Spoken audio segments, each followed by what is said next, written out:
Amazing. Okay. Well, I guess in typical style of these like chats, like I'll just start right into it. But if just for the people, I don't really want to put words in your mouth or misrepresent your experience, but I kind of, if you could, give a short introduction of who you are and kind of like know and the why and what makes you continue to run and do what you do. Okay, so thanks, Miles, thanks, Sterling, for having me. And yeah, my name's Anoke. I'm a avid runner. I'm a community builder. Have 9 plus years of working at nonprofits, and I I've always been running. But I think running and community have always intersected. And then for me, the past couple of years, I've been able to intersect that and helping execute Escape to Chicago, which is a huge ultra relay, but it's centered in purpose. So we're able to provide awareness and donations to 6 charities, four in Toronto, one in Detroit, and one in Chicago. And I think for me, like my why is to be able to connect with different people. I think being able to connect with people that are as passionate as driven about community and like being able to benefit many others other than yourself, like that's what kind of drives me in terms of doing what I'm doing and running and being a part of a lot of these activations.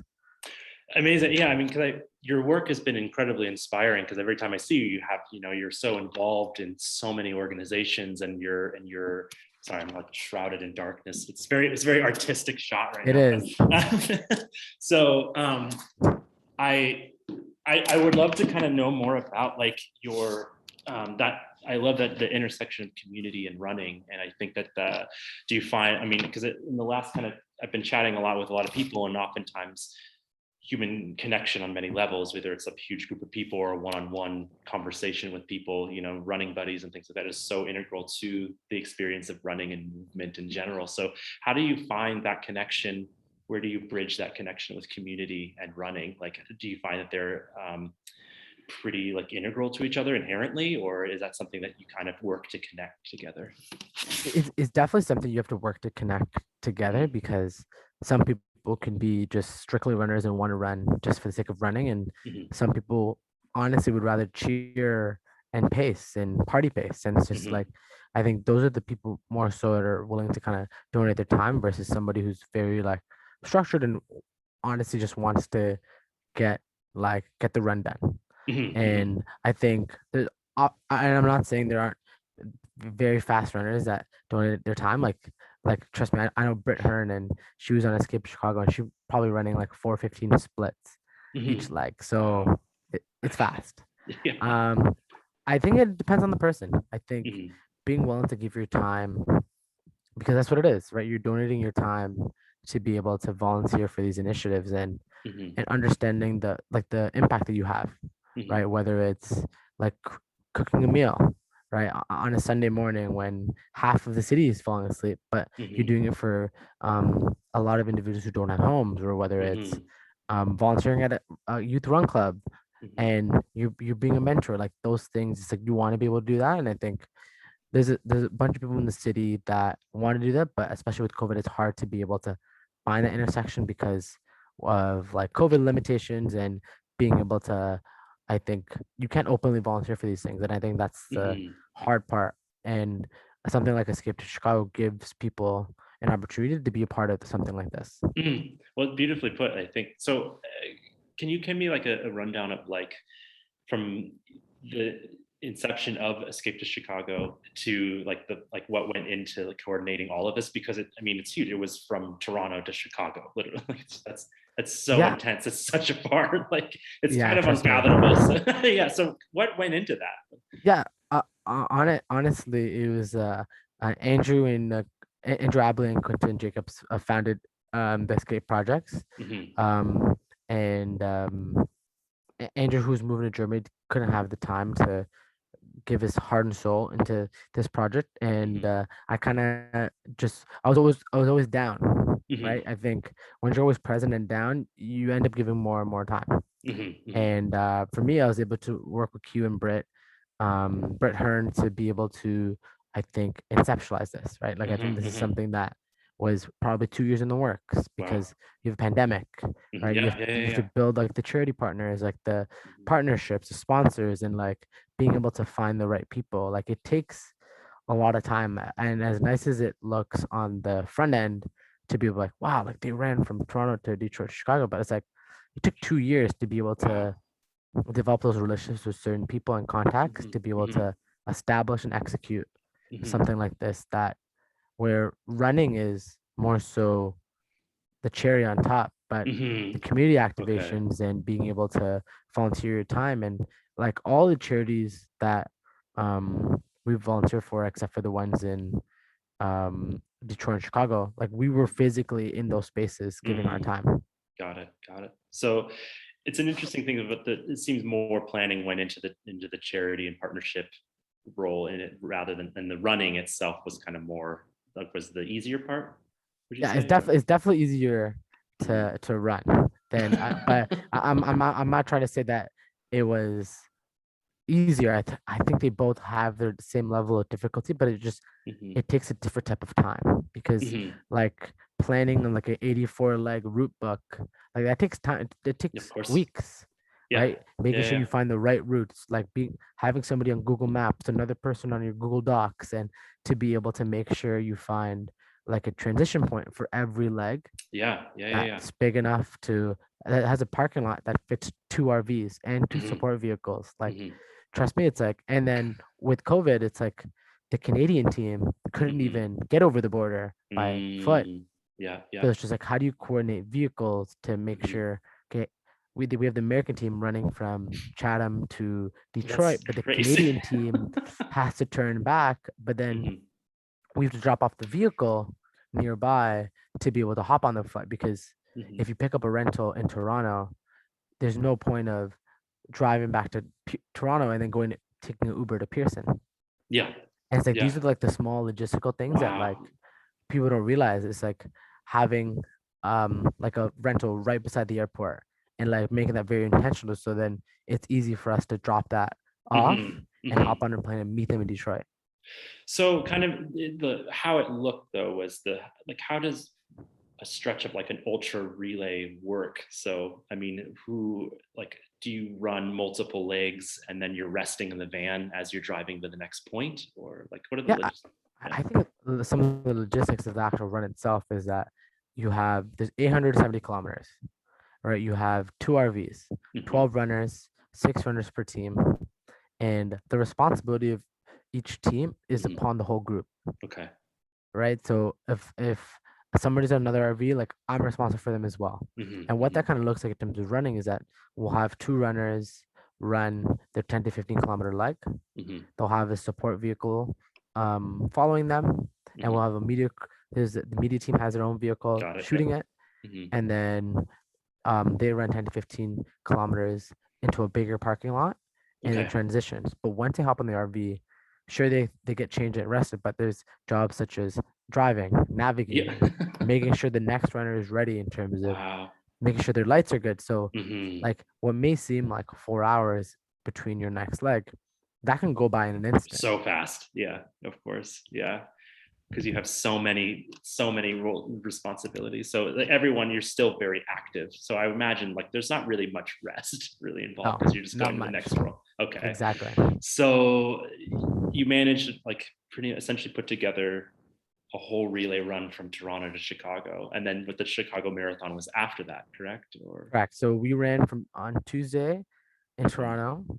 We got to Detroit on Wednesday night. So we ran a 10K there. We ran a Wow. 5K celebration in Hmm. Detroit, and then we finished off with the 10K in Okay. Chicago, right to the bean.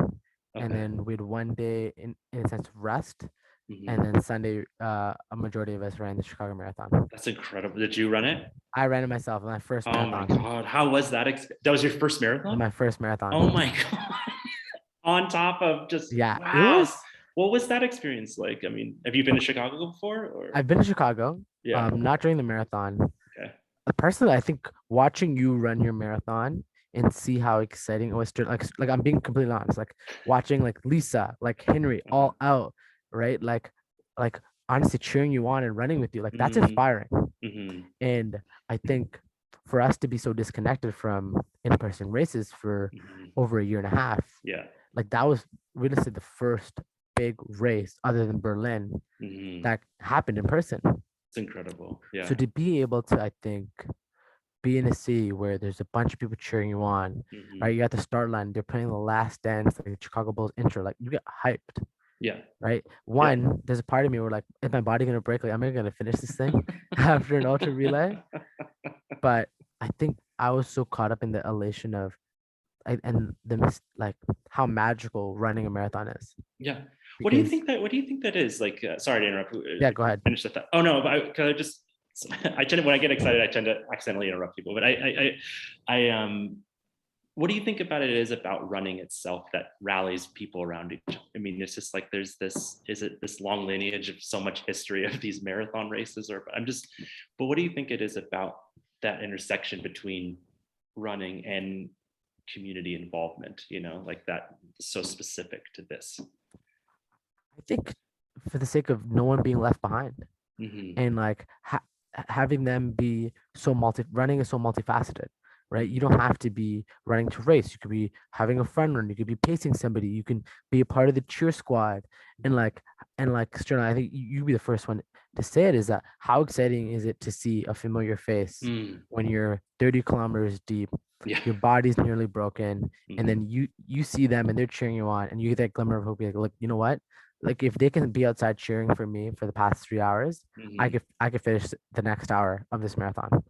Yeah, it's true. It's especially when you go into what, like a pain cave. It's just like all you can focus on. It's Exactly. that is the thing, because there's so much emphasis on, that mental fortitude of getting you through that part, but it really is so dependent on people too. It's incredible to like how much people are so important to the process. So I'm incredibly inspired, honestly, by the work that you're doing, and I think I love that you intersect, running with as a mode of connecting people, but also connecting, doing social work as well. So I think it's a lot of when you speak about awareness, what does that look like specifically to you? Like what's your ultimate goal of what you want from all of this? I think for me personally, like I was somebody who was the beneficiary of some of these nonprofit community organizations.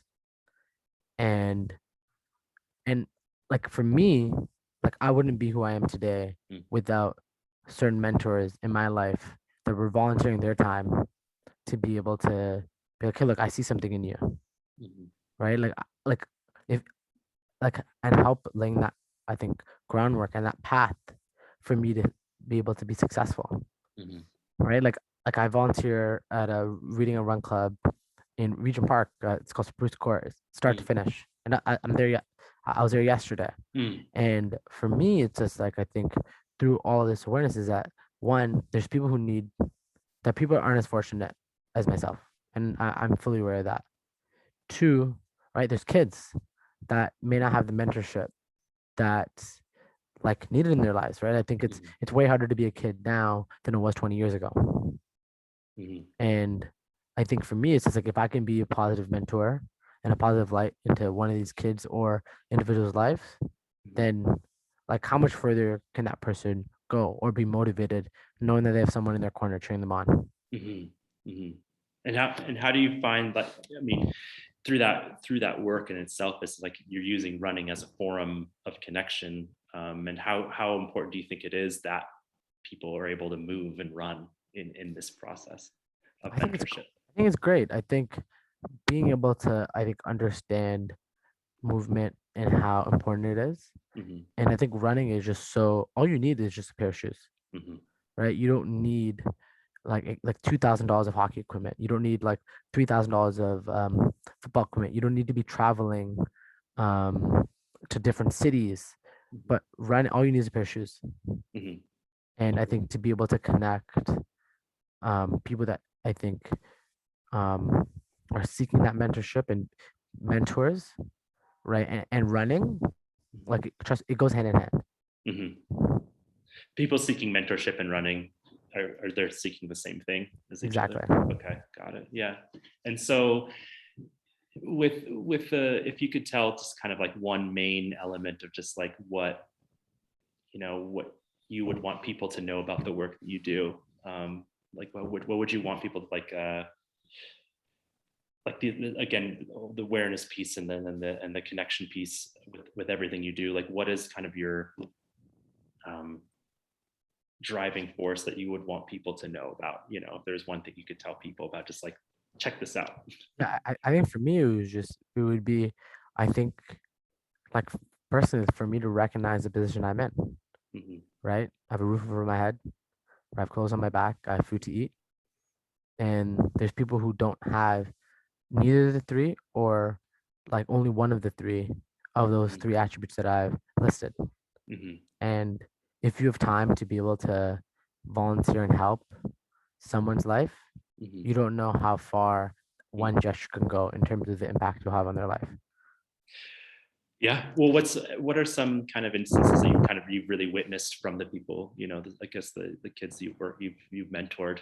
What kind of changes have you seen in their I think lives? for me, it's like when they come back, Mm, right? I think when you volunteer for a summer or a couple of years, and you see kids come back and they're pursuing that thing that you wanted them to pursue, or you or they had an idea and you help grow that idea, and then they're like, hey, look, I'm actually like doing this, like all my energy is focused towards it, like I've actually reached out to the people that you've put me in contact with. Like, I think those are great things, because mhm, opportunities are far and few in between. mhm, And I think we both know is that if we're able to be that cosign and open one door, mhm, then the right individual can make that penny $1 million. mhm.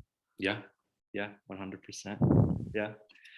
I mean, it's such a just showing up and returning is such a, you're right. It's just like really, you're accountable to each other and you kind of have that bond, and it's a beautiful thing. It is.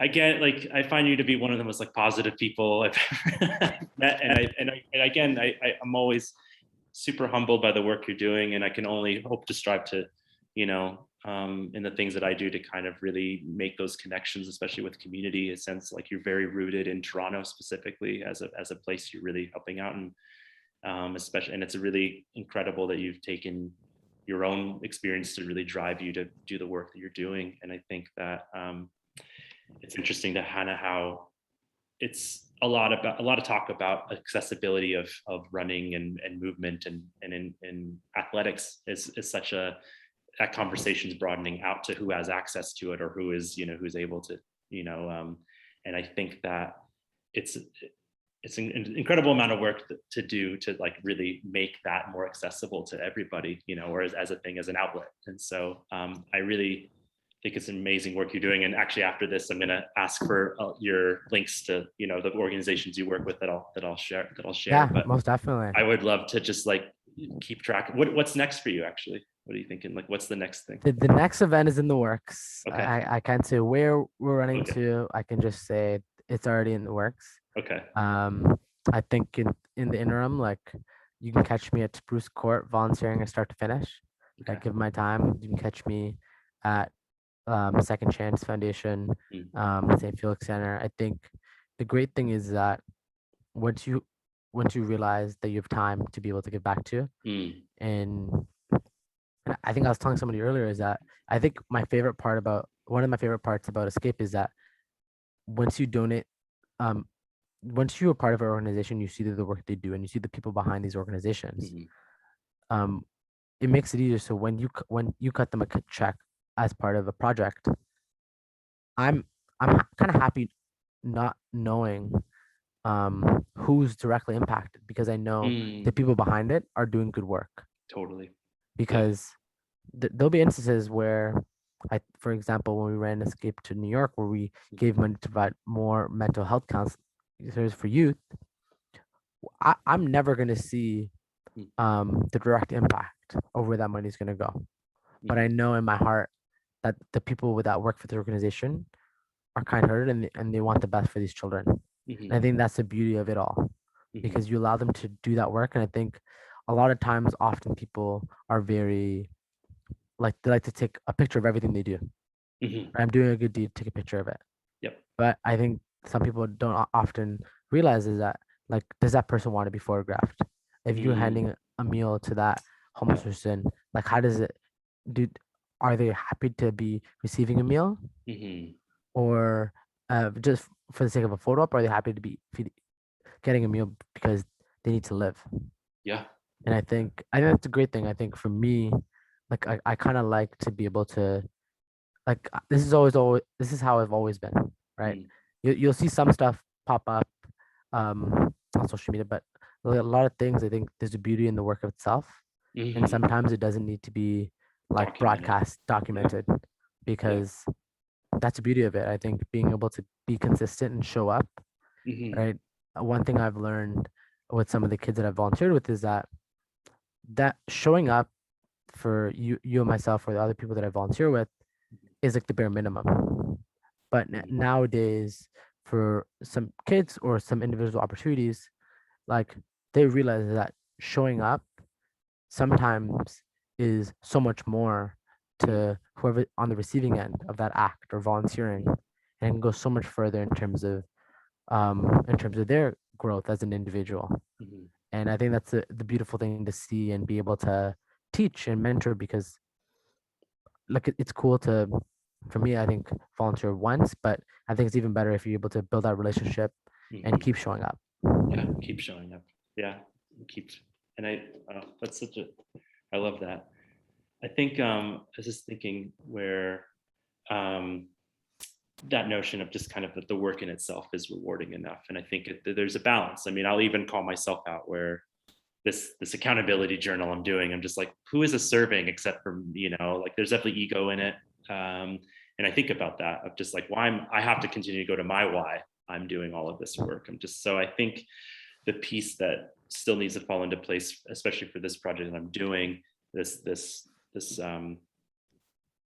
journey, is to really focus on, like, again, who is this impacting, is it just, I mean, and how is it being presented, and to be like keep things in balance of just like, is it just for me, or is it really to bring in people and build community around it. So that's why I'm so happy to be talk to you about this, because I think you do the work, and there's so much that go, and I think the things come up because they rally around what you're doing, and I think that naturally organically happens. So Thank again, you. going back to, if I can do a quarter, even a little bit of the energy that you bring into it, I'll be happy. So but I really appreciate, and again, the everything you're doing is incredibly inspiring, and I always love seeing you pop up, and you're always involved with just so many like amazing things. So I'm excited just to keep seeing that. No, I appreciate it. And Yeah. honestly, Sterling, what you're doing, like, with this kind of journal and this 100-mile race, you're going to be impacting so many people that you may not see on the front end of things, but people, I think, who've watched you run that first marathon, and to see you grit through it, Mhm. and to now, for you to to train, like, I follow you on Strava, like, you're swimming, you're biking, you're running, and to now to be able to take that marathon and be like, look, I'm not done, Mhm. right? I'm gonna do this 100-mile race, and you're gonna accomplish it. And Mm. there's, I think a lot of people don't realize, especially with marathon running, is that there's a beauty in the struggle, Mhm. because sometimes you hit a mental wall, and then the moment you're able to break through it, like, it's a special moment. Mhm. And I think people don't often sit back and reflect on that moment. Mhm. And for you with this accountability journal, and especially, I can't wait to see what that journal looks like after you run